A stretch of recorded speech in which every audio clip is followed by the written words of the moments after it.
how you can delete your Snapchat account. Now before we start, if you are new to our channel, hit down below and hit the subscribe button so you don't miss out on any of our future videos.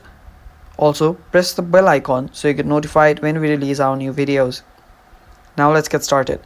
So if you want to delete your Snapchat account, just open up your Snapchat and tap on your Bitmoji that's on the top left.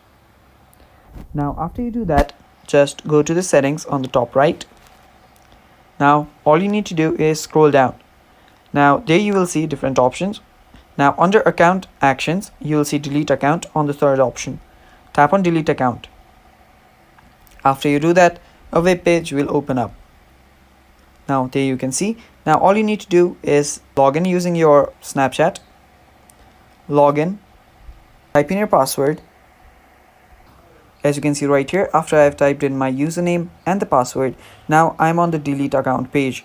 Now as you can see right here, you'll need to confirm that you are deleting the account. Now here you can see under the second paragraph, my account will get deactivated. That is, my friends won't be able to see me on Snapchat. So none of my chats will get deleted, but after 30 days, your account will get deleted.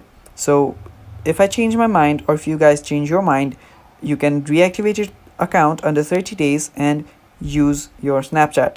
So just to delete now, all you need to do is type in your password right here and hit continue, and your account will get deleted. It's that simple, guys. That is how you delete your Snapchat account. Thank you for watching. I hope you guys found this video helpful, and if you did, leave a like down below and stay tuned for more upcoming videos. Bye bye, take care.